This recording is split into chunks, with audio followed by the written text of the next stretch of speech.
রাজধানীর মিরপুরে শহীদ বুদ্ধিজীবী স্মৃতিসৌধ সংস্কারের কাজ করছে গণপূর্ত অধিদপ্তর, আর স্মৃতিসৌধ দেখভালের দায়িত্বে রয়েছে ঢাকা উত্তর সিটি কর্পোরেশন।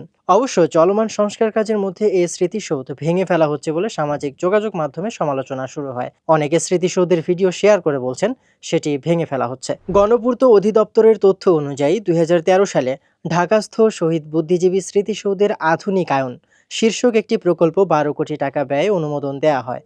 সংস্কারের কাজটি করছে ঠিকাদারি প্রতিষ্ঠান কুশলী নির্মাতা লিমিটেড। আগামী জুনের মধ্যে এই প্রকল্পের কাজ শেষ করার কথা রয়েছে। এ বিষয়ে গণপূর্ত অধিদপ্তর থেকে জানানো হয়েছে, স্মৃতিসৌধের কাঠামোতে কোনো পরিবর্তন হচ্ছে না, শুধু পুরনো ইট সরিয়ে নতুন ইট বসানো হচ্ছে। মূল বেদির নকশা আগে যা ছিল তাই আছে, কোনো পরিবর্তন হচ্ছে না।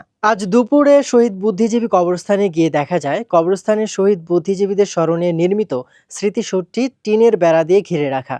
ভেতরে গিয়ে দেখা যায় স্মৃতিসৌধের বেদির দিকে ঢালু হয়ে নেমে আসা চারটি দেয়ালের মতো যে কাঠামো রয়েছে সেগুলোর ইটের আস্তর যান্ত্রিক হাতুড়ি ড্রিল দিয়ে খোলা হচ্ছে।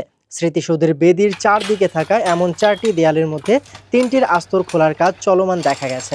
স্মৃতিসৌধের সামনে এনে রাখা হয়েছে কংক্রিটের নতুন ব্লক। তবে প্রকল্প এলাকায় সংস্কার কাজের কথা উল্লেখ করে প্রথমে কোনো সাইনবোর্ড টানানো হয়নি, সেজন্যই সোশ্যাল মিডিয়ায় এরকম গুঞ্জন তৈরি হয়েছিল।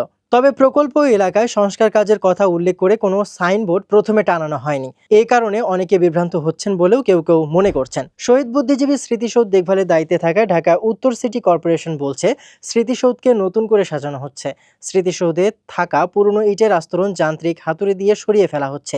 এর জায়গায় নতুন ইট বসানো হবে। নির্মাণ করা হবে দোতলা মাল্টিপারপাস ভবন। এছাড়া বর্ষার সময় পানি যাতে জমে না থাকে সেজন্য ড্রেনেজ ব্যবস্থার আধুনিকায়ন করা হচ্ছে।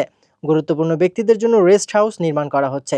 টাইলস পরিবর্তন করা হচ্ছে। এ বিষয়ে ঢাকা উত্তর সিটি কর্পোরেশন আরও বলেন, স্মৃতিসৌধে দীর্ঘদিন কোনো সংস্কার করা হয়নি। প্রকল্পটি অনেক আগেই অনুমোদন হয়েছিল, এখন কাজ চলছে। সেখানে নকশার কোনো পরিবর্তন আনা হয়নি, সবকিছু আগের মতোই থাকবে।